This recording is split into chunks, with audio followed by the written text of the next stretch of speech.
നമുക്ക് ഈ സേമിയ വെച്ചിട്ട് കുട്ടികൾക്കും മുതിർന്നവർക്കൊക്കെ ഇഷ്ടപ്പെടുന്ന അടിപൊളി ഒരു റെസിപ്പി കണ്ടാലോ. സേമിയ കേസരി എന്നൊക്കെ പറയും, നമ്മൾ റവ കേസരി ഒക്കെ ഉണ്ടാക്കിയിട്ടുണ്ടല്ലേ. അപ്പോൾ സേമിയ കേസരി ഒന്ന് ട്രൈ ചെയ്ത് നോക്കിയാലോ. വളരെ സിമ്പിളാട്ടോ.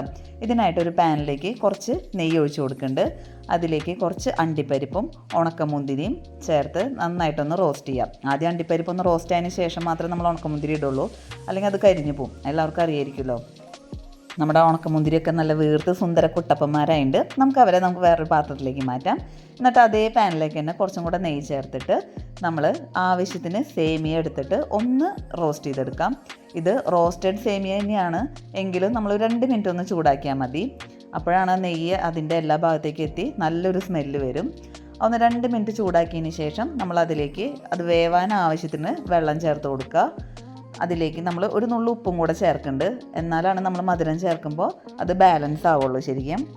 ഞാനിവിടെ കളറിന് മഞ്ഞൾപ്പൊടിയാണ് ചേർക്കണത്. നമുക്ക് ഫുഡ് കളർ ചേർക്കാട്ടോ, അതൊക്കെ ഓപ്ഷണലാണ്. അങ്ങനെ മൂടി വെച്ച് നമ്മുടെ സേമിയ ഒന്ന് വേവിച്ചെടുത്തിട്ടുണ്ട്. ഇതേ ഇപ്പോൾ നന്നായി വെന്തിട്ടുണ്ട്, വെള്ളമൊക്കെ നന്നായി വറ്റി. ഇനി നമ്മൾ അതിലേക്ക് മധുരത്തിന് ആവശ്യത്തിന് പഞ്ചസാരയും പിന്നെ 2-3 ഏലക്ക പൊടിച്ചതും ചേർത്ത് കൊടുക്കുക. ഏലക്ക ചേർക്കുന്നത് ഒരു ഫ്ലേവറിന് വേണ്ടിയിട്ടാട്ടോ. അപ്പോൾ നമ്മൾ പഞ്ചസാര ചേർക്കുമ്പോൾ അതൊന്നും കൂടെ ഒന്ന് ലൂസാവും. കാരണം പഞ്ചസാര മെൽറ്റായി വരുമ്പോൾ നമ്മുടെ കേസരി ഒന്ന് ലൂസായി കിട്ടും. നമുക്ക് ഏത് കൺസിസ്റ്റൻസി വേണോ അതനുസരിച്ചിട്ട് നമുക്ക് എടുക്കാം. ചിലർക്ക് നല്ല ലൂസായിട്ട് കഴിക്കുന്നതായിരിക്കും ഇഷ്ടം, ചിലർക്ക് നല്ല തിക്കായിട്ട് കഴിക്കുന്നതായിരിക്കും ഇഷ്ടം. അതൊക്കെ ഓരോരുത്തരുടെ ഇഷ്ടം.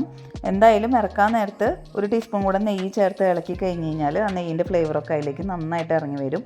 നെയ്യൊക്കെ ഓരോരുത്തരുടെ ഇഷ്ടത്തിനനുസരിച്ച് നമുക്ക് ചേർക്കാവുന്നേ ഉള്ളൂ. നമ്മളത് വേറെ പാത്രത്തിലേക്ക് മാറ്റിയിട്ട് അതിലേക്ക് നേരത്തെ ഫ്രൈ ചെയ്ത് വെച്ചില്ലേ അണ്ടിപ്പരിപ്പും ഉണക്കമുന്തിരിയും അതൊക്കെ ഇട്ട് നന്നായിട്ടൊന്ന് ഗാർണിഷ് ചെയ്തെടുക്കാം. നമ്മുടെ സേമിയ കേസരി ഇവിടെ റെഡി ആയിട്ടുണ്ട്. പെട്ടെന്നൊരു മധുരം കഴിക്കണം തോന്നി കഴിഞ്ഞാൽ നമുക്ക് വേഗം ചെയ്തെടുക്കാവുന്ന റെസിപ്പിയല്ലേ ഇത് കുട്ടികൾക്കും മുതിർന്നവർക്കൊക്കെ നല്ല ഇഷ്ടമാവും. അതുപോലെ തന്നെ കുട്ടികളൊക്കെ സ്കൂൾ വിട്ട് വരുമ്പോൾ നമ്മളിത് ഉണ്ടാക്കി വെച്ച് കഴിഞ്ഞാൽ അവർ നന്നായി കഴിച്ചോളും. അപ്പോൾ വീഡിയോ എല്ലാവർക്കും ഇഷ്ടമായില്ലേ? ഇഷ്ടമായാൽ ലൈക്ക് ചെയ്യാനും ഷെയർ ചെയ്യാനും കമൻറ്റ് ചെയ്യാനും സബ്സ്ക്രൈബ് ചെയ്യാനും മറക്കല്ലേ കേട്ടോ. താങ്ക്